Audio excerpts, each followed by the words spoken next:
On the morning of March 14, 2011, federal agents executed 26 search warrants on medical marijuana businesses across Montana. I have no access to my medicine. How can they do this? I'm one of the owners of Montana Cannabis. We caregive for hundreds of people that are sick, and right now their medicine's being destroyed. They're cutting it down, taking it for evidence. We've operated clearly within state law, so have all the other caregivers that they're raiding all across the state today. Chris Williams is now facing the prospect of spending the rest of his life in prison. If he had good reason to believe he was following Montana law, how could this be? Last year I set out to make a documentary film to explore in part how such legal inconsistencies have contributed to the failure of the war on drugs. Let's go back to the beginning.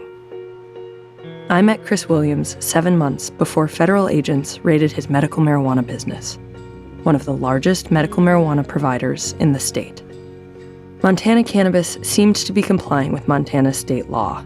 Chris acted on the advice of a lawyer and relied on conversations with county attorneys.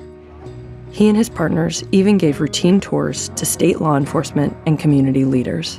To walk through a greenhouse over 100 feet long full of cannabis, and to have our local sheriff's deputies come and do tours with me, to have our drug task force come and do tours with me, that was amazing. So when you harvest this plant, do you harvest the whole plant? Look at the size of that. That really looks good. It does. It smells good too.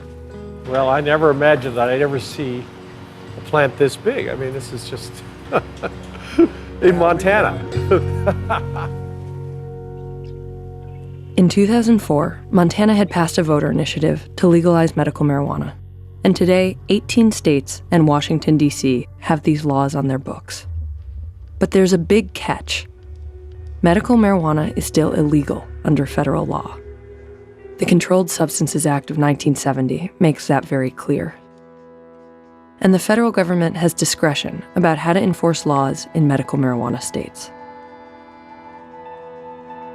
The Obama administration seemed to make federal policy more lenient for medical marijuana. A 2009 memo from the Justice Department indicated that the federal government should not focus federal resources on individuals whose actions are in clear and unambiguous compliance with existing state laws.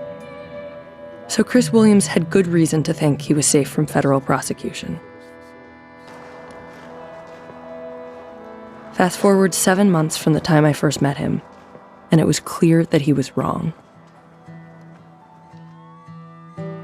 And Montana Cannabis was not the only place affected. Last year, without warning, the feds began to crack down on growers in medical marijuana states across the country. Suddenly it appeared that the Department of Justice's 2009 memo was no longer in effect. It was an unexpected return to the failed policy of prohibition and punishment.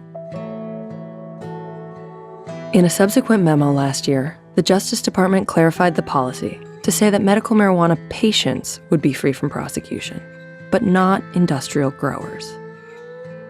Congress, the department noted, has determined that marijuana is a dangerous drug.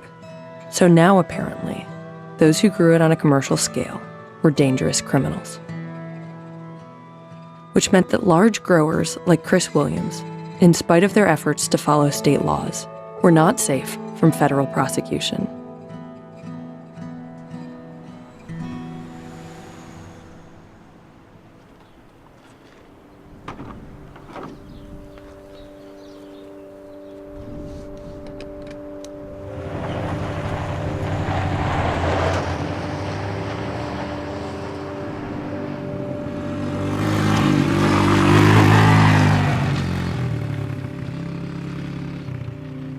After the raid, it was really hard on my son continuing school.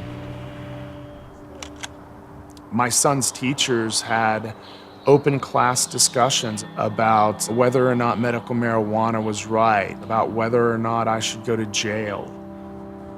Folks that that I felt great support from just within the community have turned their backs completely.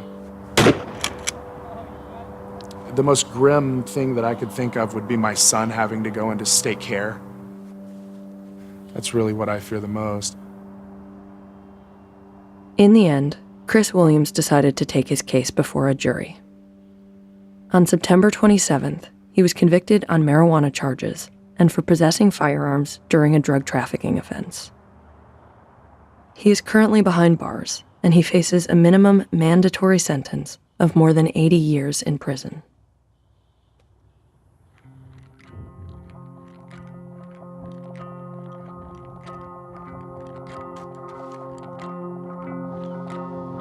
Today, about 75% of Americans support legalizing medical marijuana. I am viewed as a criminal. I do not feel like a criminal. The people I work with are not criminals. We are following laws. We're not breaking them.